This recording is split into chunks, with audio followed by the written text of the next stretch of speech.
चुनाव को देखते हुए जनवादी सोशलिस्ट पार्टी ने आज एक बड़ी बैठक की है और बड़ी बैठक में क्या क्या फैसले लिए गए हैं। राष्ट्रीय अध्यक्ष जनवादी पार्टी के डॉक्टर संजय चौहान जी हमारे साथ मौजूद हैं, हम उनसे जानते हैं। समाजवादी पार्टी से आप टिकट मांग रहे थे, टिकट नहीं मिला, तो क्या आज माना जाए कि तलाक हो गया है? देखिए, जनवादी पार्टी का समाजवादी पार्टी से काफ़ी लंबे समय से गठबंधन चला आ रहा था और उसके मूल में यह था कि लोकतंत्र और संविधान को बचाना है और देश में समाजवादी और जनवादी विचारधारा को मजबूत करना है। लेकिन अखिलेश यादव जी द्वारा जो 2024 के लोकसभा के चुनाव में यह निर्णय लिया गया और हमारी पार्टी को सीट न दे करके निश्चित तौर पर पूरे हमारी कम्युनिटी और हमारी पार्टी के कार्यकर्ताओं को उन्होंने निराश किया है।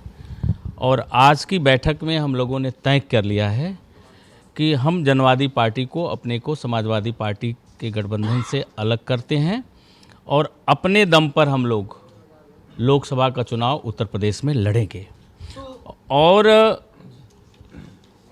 जिस तरह से टिकट का बंटवारा माननीय अखिलेश जी कर रहे हैं और बार बार मन से कहते हैं कि बसपा भाजपा की बी टीम है, लेकिन मुझे तो उनके टिकट के बंटवारे और उम्मीदवारों के जो फैसले लिए हैं उससे तो पूरा जाहिर हो रहा है कि वो खुद ही भाजपा की बी टीम है।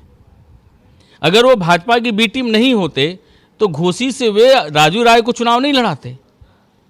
पूरा पूर्वांचल जानता है और पूरे उस लोकसभा के लोग जानते थे कि अगर संजय चौहान आएंगे तो भाजपा यहाँ से बुरी तरह से हारेगी।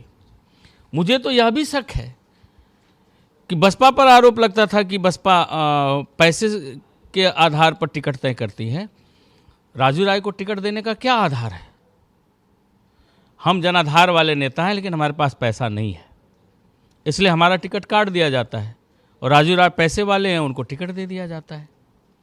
अखिलेश यादव बात करते हैं पीडीए की, तो क्या पीडीए में चौहान नहीं है? क्या लोहार कुहार नाई बिन मला कश्यप और कहार नहीं है? अखिलेश यादव जी पीडीए की बात करते हैं और उनके गठबंधन में जितने भी पीडीए के नेता हैं सबको दरकिनार करते हैं। उन्होंने पल्लवी पटेल को अलग कर दिया, चंद्रशेखर को कर दिया, मुझे अलग कर दिया, तो किसी को नहीं किया। पीडीए के नेता जो हैं, जो लीडर हैं, जिनकी क्षमता है, जिनके पीछे उनकी कम्युनिटी का वोट बैंक है, उनको आप नज़रअंदाज कर रहे हो। तो क्या आप लोडरों को लेकर के भाजपा का मुकाबला कर लेंगे? उस कम्युनिटी के लोगों के और उस वर्ग के लोगों के जो लोडर हैं, जो आपके यहाँ बस यस मैन बन करके रहेंगे, बस जी हुजूरी करेंगे, उनके आधार पर आप चुनाव जीत लेंगे? निश्चित तौर पर जो रवैया समाजवादी पार्टी का है वह भाजपा को मौका देने का है। वरना अगर समाजवादी पार्टी भाजपा के खिलाफ लड़ती और उस अखिलेश यादव जी की लड़ने की नीयत होती तो वो अपने गठबंधन के सभी साथियों को लेकर के मजबूती से भाजपा के खिलाफ लड़ते दिखते। अब आगे का क्या फैसला? आप कहाँ से चुनाव लड़ रहे हैं और पार्टी अब क्या स्टैंड ले रही है? पार्टी ने आज बैठक में हम लोगों ने तय कर लिया है और पार्टी अपने दम पर उत्तर प्रदेश में, बिहार में हम लड़ी रहे थे। अभी हम 17 लोकसभा सीटों के उम्मीदवार घोषित करके आए हैं 20 तारीख को, 20 मार्च को। आज हम लोगों ने, हमारे सभी साथियों ने, आज हम सभी जिला अध्यक्षों को बुलाया था, प्रदेश के प्रमुख पदाधिकारियों को बुलाया था और फैसला लिया गया कि जनवादी पार्टी किसी के सहारे की मोहताज नहीं है। हम लोग अपने दम पर चुनाव लड़ेंगे और आज हम लोगों ने 11 लोकसभा सीटों के इन प्रत्याशियों की घोषणा किया है, जिनमें आजमगढ़ से श्री विनोद सिंह चौहान हैं, गाजीपुर से भी विनोद सिंह चौहान जो हमारे प्रदेश सचिव हैं, और बलिया से ओम प्रकाश चौहान जो हमारे जिलाध्यक्ष हैं, चंदौली से त्रिभुवन चौहान हमारे प्रदेश सचिव हैं, कुशीनगर से शुभ नारायण चौहान हैं, गोरखपुर के जिलाध्यक्ष संजय सिंह चौहान हैं, अमेठी से पार्टी के प्रदेश महासचिव सतकुमार चौहान हैं, घोसी से मैं खुद चुनाव लड़ रहा हूं, देवरिया से डॉक्टर रज्जू चौहान मंडल अध्यक्ष हैं, वाराणसी से चंद्र प्रकाश चौहान जो वहाँ के जिलाध्यक्ष हैं, और मछली शहर सीट से श्री बनारसी नोना हैं जो एससी में आते हैं। इन लोकसभा सीटों पर हम लोगों ने आज कैंडिडेट डिक्लेयर किए हैं और लड़ेंगे।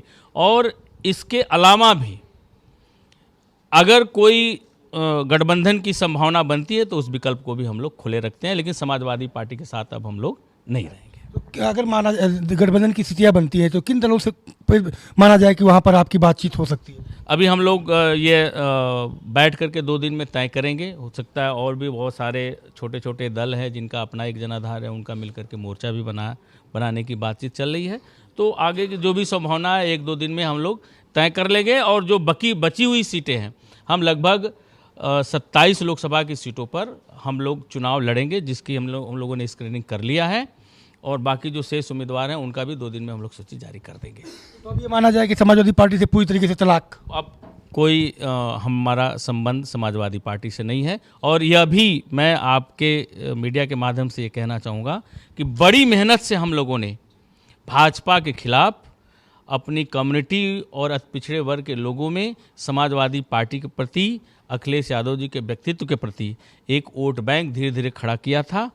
आज उनके इस कृत्य से पूरे उत्तर प्रदेश का मेरा समाज मर्माहत है।